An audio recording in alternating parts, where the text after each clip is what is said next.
કેમ છો બાળકો? બધા મજામાં છો ને? સૌપ્રથમ તો બધાને શાળા બરાબર.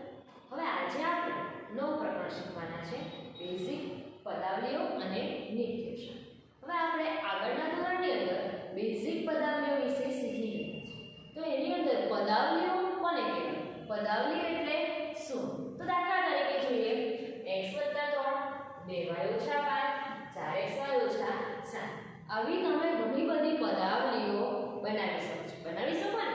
જાતે જ આપણે લખી શકીએ. કોઈ પણ xy વાળું પદ લેવાનું, એક સંખ્યાવાળું પદ લઈને આપણે પદાવલી બનાવી શકીએ છીએ. તો આ બધી શું છે? પદાવલી છે.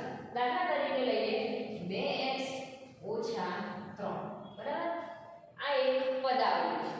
હવે આની અંદર તમે જુઓ x શું છે? ચલ છે બરાબર, અને 3 શું છે? અચલ પદ છે. એવી રીતે અહીંયા 2 પણ અચલ પદ છે બરાબર છે. તો જો 2x એ ચલ અને 3 એ શું છે? અચલ પદ છે. આ 2 શું છે? x નો સહગુણક છે બરાબર. ચલ સાથે જે સંકળાયેલો હોય તેને આપણે શું કહીએ છીએ? સહગુણક કહીએ છીએ બરાબર છે.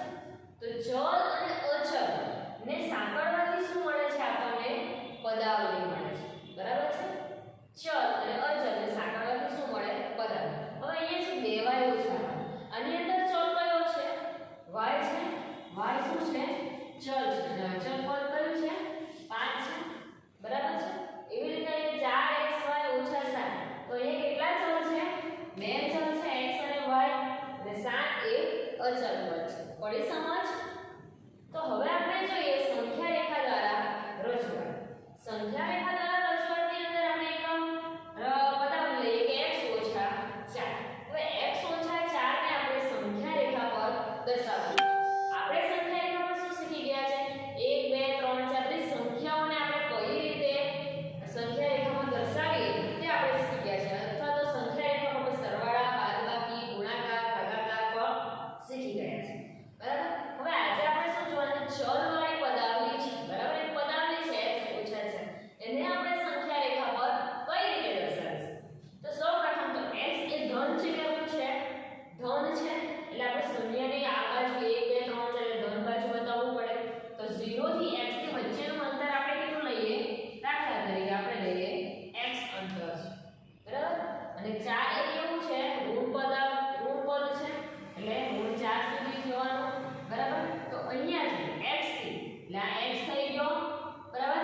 ત્યાંથી 4 એકમ કઈ બાજુ જવાનું છે? ડાબી બાજુ. એટલે આપણે અહીં જોઈએ અહીંયાથી x 1 2 3 અને 4 અહીંયા સુધી આવશે. એટલે અહીંયાથી આપણે લખીએ x - 4 ત્યાં સુધી. આ x નું માપ આપણે લીધેલું છે ત્યાં સુધી. પડી સમજ? આ વચ્ચેનું અંતર ઋણ 1 2 3 અને 4 થશે. x - 4 આપણે અહીંયા લખી દેવાનું.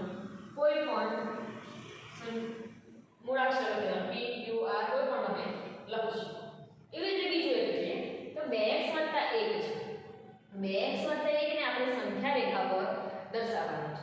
સંખ્યા રેખા પર મેં ઋણ સંખ્યા લીધી નથી. કેમ?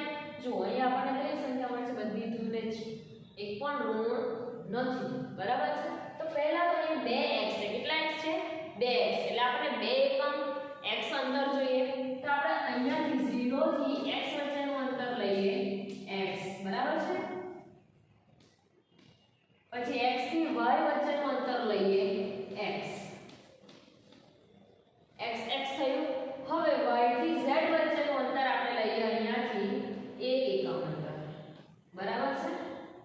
y ને z વચ્ચેનું અંતર લઈએ 1 એકમ. તો x અને x કેટલા થયા? 2x થશે. અને વત્તા 1 એટલે આપણે જમણી બાજુ ખસવાનું છે. વત્તા 1 છે એટલે વત્તા 1 થશે. એટલે 0 થી લઈને z સુધીનું અંતર શું થશે? 2x + 1. પડી સમજ? આપણે આપણી રીતે જ માપ નક્કી કરવાનું કે આ બે વચ્ચેનું અંતર કયું. અત્યારે y અને 3 ને આપણે કયું અંતર લીધું? y એકમ બરાબર છે. x y વચ્ચેનું અંતર y એકમ. આ છે કેપિટલ લેટર લખેલા છે અને અંતર લીધું છે સ્મોલ લેટરમાં. યાદ રાખજો બરાબર. અને હંમેશા સંખ્યા રેખા પેન્સિલથી જ દોરવાની બરાબર છે. પરીક્ષા હોય કે આપણે નોટબુકમાં લખવાનું, પણ આપણે સંખ્યા રેખા પેન્સિલથી જ દોરવાની છે.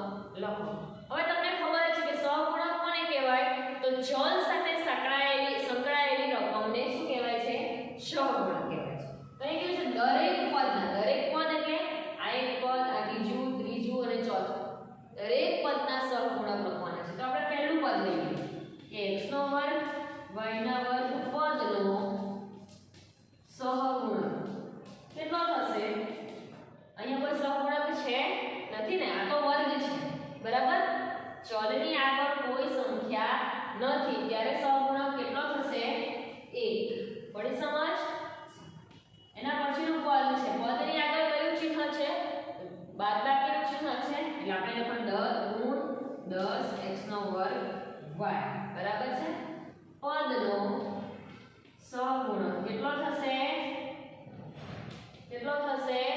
ના કેટલો થશે ઋણ 10 થશે બરાબર ખાલી 10 આવતો નથી એની આગળ ચિહ્ન જે હોય એ જ ચિહ્ન મૂકવાનું એટલે કેટલો થશે ઋણ 10 પડી સમજ ત્રીજું પદ લઈએ 5xy નો વર્ગ પદનો સહગુણક કેટલો આવશે 5 આવશે કેમ આપણે અહીંયા ચિહ્ન નથી લખ્યું વત્તાનું છે ને વત્તાનું ચિહ્ન આપણે લખતા નથી છેલ્લું પદ શું છે ઋણ 20 તો ઋણ 20 એક એની સાથે કોઈ ચલ